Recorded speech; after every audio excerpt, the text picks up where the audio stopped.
अस्सलाम वालेकुम दोस्तों। लाहौर और रावलपिंडी में पाकिस्तान बामुकाबला टेस्ट सीरीज़ ख़त्म होने के बाद अब पाकिस्तान बामुकाबला वनडे सीरीज़ पहले मैच के लिए पाकिस्तानी कप्तान शाहीन शाह अफरीदी ने यहां पर पाकिस्तानी प्लेइंग 11 का ऐलान कर दिया है। जी हाँ दोस्तों, आपको बताते चलें, पहली बार पाकिस्तान टीम के अंदर इतनी बड़ी तब्दीली बज़ाहिर नज़र आ रही है और उससे बढ़कर नाज़रीन ये कि शाहीन शाह अफरीदी ने सबको हैरान कर दिया है कि आखिर हो क्या रहा है पाकिस्तानी टीम के अंदर। ऐसे बड़े बड़े उन्होंने फैसले किए हैं और दो टोक अल्फाज में उन्होंने ऐसे बयान जारी किए हैं कि सब कुछ हैरान भी हैं और कुछ परेशान भी। आइए जानते हैं नाज़रीन के पाकिस्तानी टीम की प्लेइंग 11 पहले वनडे मैच के लिए कौन सी होने वाली है और इसके अलावा जो है ना पहले वनडे मैच का टाइम टेबल और शेड्यूल क्या होगा, यानी पाकिस्तान और साउथ अफ्रीका के दरमियान पहला वनडे मैच कब, कहां और कितने बजे खेला जाएगा। इस मैच का मुकम्मल शेड्यूल जानते हैं और सबसे बड़ी बात जो आप लोगों ने जाननी है वो है नाज़रीन पाकिस्तानी टीम की जो नई ओपनिंग जोड़ी मुतारफ़ करवाई जा रही है ओडीआई में, उसके बारे में भी आपको बताएंगे। तो आपने वीडियो को शुरू से लेकर आखिर तक लाजमी देखना है। नाज़रीन शाहीन शाह अफरीदी नए कप्तान ने आते ही जो है ना सबको इस बार हैरान कर दिया है और उन्होंने बता दिया है कि अब मैं कप्तानी खुद करूंगा और सबसे पहले तो मैं उन लोगों को निकालूंगा जिन्होंने मुझे, जब मैं T20 कप्तान बना था तो मुझे उन्होंने कप्तानी से हटवाने में बड़ा अहम किरदार अदा किया था, यानी मैं उन लोगों को अब बर्दाश्त नहीं करूंगा। और साथ ही साथ उन्होंने ये भी कहा है कि अब मैंने जब 2027 वर्ल्ड कप तक कप्तानी करनी है, क्योंकि नाज़रीन उन्होंने शाहीन शाह अफरीदी ने पहले ही शर्त रखी थी कि अगर मुझे कप्तान बनाया जाएगा तो एक तो मेरी मर्जी की टीम मुझे चाहिए और दूसरा मुझे कप्तानी ओडीआई वर्ल्ड कप 2027 तक चाहिए। ऐसे नहीं होगा कि मैं एक सीरीज़ या एक दो मैचेस में परफॉर्म ना करूं और आप मेरी कप्तानी हटा दें। तो मैनेजमेंट ने उनकी वो बात मान ली थी। अब शाहीन शाह अफरीदी अपनी मर्जी की टीम बना रहे हैं और साथ ही साथ वो ओडीआई वर्ल्ड कप 2027 तक टीम के कप्तान भी हैं। तो नाज़रीन आखिरकार देखा जाए तो ये एक अच्छा फैसला भी है, क्योंकि नाज़रीन हमारी टीम की जो तनज़ली की सबसे बड़ी वजह वो यही है कि हम एक दो सीरीज़ में एक कप्तान को बनाते हैं, जब वो परफॉर्म नहीं करता तो हम उसे कप्तानी से हटा देते हैं, जबकि दूसरी तरफ जो बड़ी टीमें हैं वो कप्तान बनाकर फिर भूल जाते हैं और उसके ऊपर पूरी जिम्मेदारी होती है कि वो एक तो टाइम लेकर अपनी टीम तैयार कर सकता है, जो प्लेयर्स उसको चाहिए, जो वो समझता है कि टीम के अंदर होने चाहिए और जो अच्छा परफॉर्म करते हैं उनको लाता है और उसके साथ फिर वो अपनी कप्तानी को भी अपना मैच्योरिटी उसमें आती आती है। तो उस चीज़ में थोड़ा टाइम लगता है, तो वो बड़ी टीमें हैं वो उनको कप्तानों को टाइम देती हैं और फिर एट दी एंड देख लें ऑस्ट्रेलिया, न्यूजीलैंड, वो लंबे लंबे अरसे के लिए कप्तान बनाते हैं। मगर हमारे यहाँ ऐसा नहीं होता। हमारे यहाँ जब भी जो है ना कोई कप्तान बनता है उसे एक दो सीरीज़ के लिए बनाया जाता है।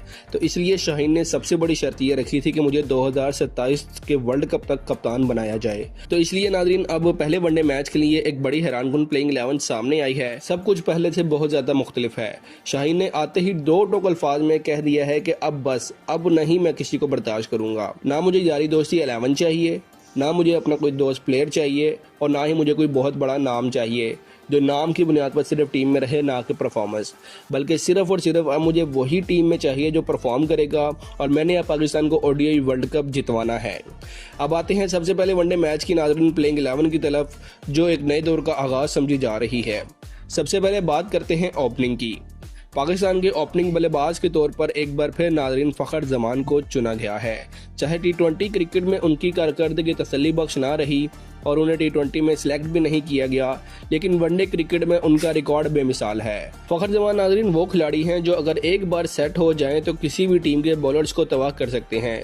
उनकी धुआंधार बैटिंग कई बार पाकिस्तान को नामुमकिन हालात से निकाल चुकी है और लास्ट वर्ल्ड कप में जो है ना जब उन्होंने न्यूजीलैंड के खिलाफ सऊदी को ज़बरदस्त शिक्के मारे थे बाबर आजम के साथ और एक मेजर बड़ा टारगेट 400 प्लस का चेज़ कर रहे थे, तो नाज़रीन उनसे जाहिर होता है कि फ़खर जमान बड़े प्लेयर और बड़े सेट के खिलाड़ी हैं। शाहीन शाह अफरीदी खुद लाहौर कलंदर्स में उनके साथ खेल चुके हैं और इसलिए वो बखूबी जानते हैं कि फ़खर किस मिट्टी के बने हुए हैं। वनडे वर्ल्ड कप में वो पाकिस्तान के लिए एक लाजमी हथियार हैं और एक ऐसा बल्लेबाज जो इनिंग्स का आगाज़ जारहाना अंदाज से करता है तो मुखालिफ टीम के मंसूबे बिगाड़ देता है। अब नाज़रीन बात करते हैं दूसरे ओपनर की, साइम अयूब। एक नाम जो पिछले कुछ अरसे से बार बार जेरे बहस आ रहा है। नौजवान भी है, जुर्रतमंद भी है, मगर अभी तक गैर मुस्तकिल है। शाहीन ने वाज़िया तौर पर कहा है कि यह साइम अयूब के लिए आखिरी मौका हो सकता है अगर वो इस मैच में कारकर्दगी दिखाने में नाकाम रहे तो उनकी जगह विकेटकीपर बल्लेबाज हसीबुल्लाह को मौका दिया जाएगा। एक लिहाज से ये फैसला सख्त भी है मगर नाज़रीन इंसाफ पर मबनी भी है। शाहीन का कहना है कि टीम जज्बात पर नहीं बल्कि मेरिट पर चलेगी, जो परफॉर्म करेगा वो रहेगा वरना बाहर जाएगा। यही असल प्रोफेशनलिज्म भी है जो बरसों से हमारी टीम में नाज़रीन उसकी कमी महसूस की जा रही है, क्योंकि हम सिर्फ सिफारिश और पर्ची की बुनियाद पर प्लेयर्स को टीम में शामिल करते आए हैं, वो परफॉर्म करे या ना करे। उसके बाद नाज़रीन नंबर 3 पर बाबर आजम मौजूद हैं, वही साबिक कप्तान जिन्होंने पाकिस्तान क्रिकेट टीम को कामयाबियों की बुलंदियों तक पहुंचाया, पाकिस्तानी टीम को नंबर 1 टीम बनाया, लेकिन साथ ही साथ कई सवालात भी छोड़ गए। बाबर का नंबर 3 पर आना एक दुरुस्त फैसला है, क्योंकि ओपनिंग उनके लिए नहीं बने शायद, क्योंकि जब जब वो ओपनिंग के लिए ओडीआई में या T20 में आए हैं तो ज़्यादातर मौक़ों पर वो फेल हुए हैं। बाबर एक क्लासिकल मिडल ऑर्डर बल्लेबाज हैं जो दबाव में बेहतरीन शॉट्स खेलने की सलाहियत भी रखते हैं, और हाल ही में हमने देखा साउथ अफ्रीका के खिलाफ रावलपिंडी टेस्ट मैच में जहां पूरी टीम कोलैप्स हुई, वहां अकेले बाबर ने खड़े होकर 50 मारी। मगर नाज़रीन इस बार बाबर के ऊपर दबाव कुछ और अंदाज का है। उन्हें ना सिर्फ अपनी बैटिंग बल्कि अपनी पोजीशन को भी साबित करना है। लोग अब नाम नहीं परफॉर्मेंस देखना चाहते हैं। शाहीन ने खुद कहा है कि बाबर जितना बड़ा नाम है उतनी ही बड़ी जिम्मेदारी उनके ऊपर है, क्योंकि बाबर अगर 30, 40, 50 रन भी कर ले तो शायकीन खुश नहीं होते। बाबर ने अपना कैलिबर इतना बड़ा बनाया हुआ है कि शायकीन उनसे तवक्का करते हैं कि वो एटलीस्ट 100 या 100+ स्कोर करें, और अगर वो नाज़रीन इस बार फिर नाकाम होते हैं तो उनकी जगह बचाना उनके लिए मुश्किल हो जाएगा। अब देखना ही है कि बाबर इस चैलेंज को कैसे कबूल करते हैं। नंबर 4 पर नाज़रीन टीम के अंदर वापस आए हैं मोहम्मद रिजवान, एक मुस्तकिल मिजाज और फाइटर किस्म के खिलाड़ी हैं जिन्होंने हमेशा मुश्किल हालात में पाकिस्तान के लिए परफॉर्म किया। ओडीआई से उनको हटा दिया गया है उनकी कप्तानी से, और रिजवान के बारे में नाज़रीन ये कोई शक नहीं है कि वो टीम के लिए दिल से लड़ते ज़रूर हैं। हारिस के मुकाबले में बड़े ही ज़बरदस्त विकेट कीपर हैं, और उनकी फिटनेस, उनकी एनर्जी और विकेट के पीछे उनकी आवाज़ जो वो ज़बरदस्त अंदाज में स्टैंप आउट करते हैं, सब कुछ टीम के लिए यूँ कह लें कि एक कीमती असासा है। और वनडे फॉर्मेट में नंबर 4 पर उनके लिए बेहतरीन पोजीशन है, जहां वो इनिंग्स को जोड़ भी सकते हैं। जिस किस्म के वो प्लेयर हैं टाइम लेकर खेलने वाले, तो उस किस्म के हिसाब से वो जो है ना बड़ी अच्छी उनके लिए वो जगह है। 5वें नंबर पर नाज़रीन T20 कप्तान सलमान अली आगा हैं, एक ऐसा नाम जिसने खामोशी से अपनी जगह बनाई हुई है। हालांकि T20 में वो भरपूर तरीके से नाकाम हुए हैं। सलमान अली आगा ने टेस्ट और वनडे दोनों में अपनी ऑलराउंड कारकर्दगी से सबको मुतासिर ज़रूर किया है। ये ना सिर्फ एक समझदार बल्लेबाज हैं बल्कि गेंद से भी अच्छी स्पिन बॉलिंग कर सकते हैं। शाहीन के कप्तान बनने के बाद सलमान अली आगा के रोल में और भी इजाफा हो गया है, क्योंकि अब उन्हें मुकम्मल ऑलराउंडर के तौर पर इस्तेमाल किया जाएगा। वो अलग बात है कि वो T20 में जो है ना परफॉर्म नहीं कर पाए, और जो है ना वो T20 के प्लेयर हैं, लेकिन पता नहीं PCB ने उन्हें क्यों T20 का कप्तान बनाया, लेकिन वो वनडे और टेस्ट के लिए बेहतरीन खिलाड़ी हैं। नंबर 6 पर शामिल किए गए हैं हसन नवाज, एक नया चेहरा, एक नई उम्मीद। वही हसन नवाज जिसे एशिया कप में जिसके साथ बहुत बड़ी ज्यादती हुई और उन्हें बेंच पर बिठा दिया गया।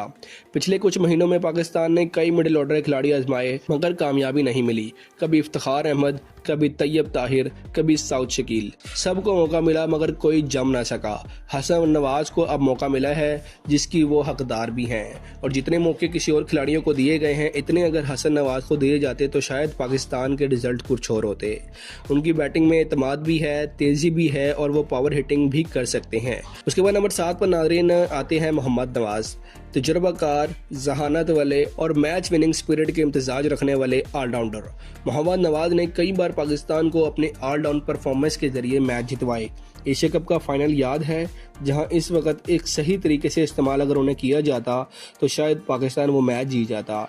मगर अब शाहीन कप्तान हैं और वो जानते हैं कि मोहम्मद नवाज का असल कदर क्या है। अब नंबर 8 पर खुद कप्तान शाहीन शाह अफरीदी हैं, एक ऐसा बॉलर है नाज़रीन जो किसी तारुफ का मोहताज नहीं, मगर अब उनके कंधों पर बॉलिंग के साथ साथ क़यादत की भी जिम्मेदारी डाल दी गई है। शाहीन की क़यादत का सबसे बड़ा इम्तिहान यही है कि वो अपने जारहाना मजाज को टीम के लिए फ़ायदे के लिए इस्तेमाल करें। वो सिर्फ एक फास्ट बॉलर नहीं, अब वो टीम के रहनुमा हैं, टीम के लीडर हैं और उनकी मौजूदगी, उनका फॉर्म, उनका जज्बा और उनका विजन सब कुछ जाहिर करता है कि वो टीम को एक नई स्मित में ले जाना चाहते हैं। नंबर 9 पर पाकिस्तानी टीम को मिली है एक और बड़ी खुशखबरी नाजरीन, नसीम शाह की वापसी। एक लंबे वक्फे के बाद नसीम शाह दोबारा एक्शन में नजर आएंगे। नसीम की मौजूदगी पाकिस्तानी बॉलिंग अटैक को मुकम्मल बनाती है।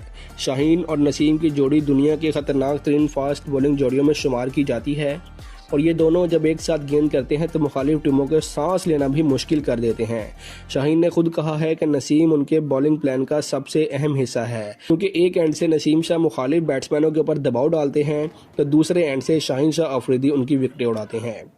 10वें नंबर पर शामिल है नाजरीन फ़हीम अशरफ, एक ऐसा ऑलराउंडर जिसने 12 अपने हुनर का सबूत दिया।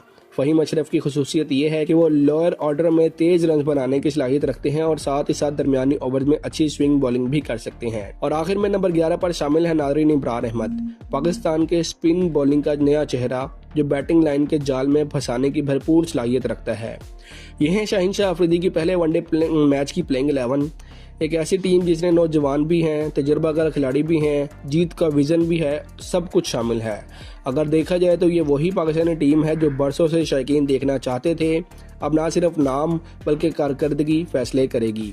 शाहीन ने साफ कहा है कि टीम में वही रहेगा जो मैदान में जान लगाएगा। अब आते हैं नाजरीन सबसे अहम बात की तरफ, मैच का शेड्यूल। पाकिस्तान और साउथ अफ्रीका के दरमियान पहला वनडे मैच 4 नवंबर को पाकिस्तानी वक्त के मुताबिक दोपहर 2 बजे शुरू होगा और ये मैच फैसलाबाद के इकबाल स्टेडियम में खेला जाएगा। ये मैच दोनों टीमों के लिए बहुत अहम होगा, खास तौर पर पाकिस्तान के लिए, क्योंकि ये शाहीन शाह अफरीदी की कप्तानी के दौर का आगाज है।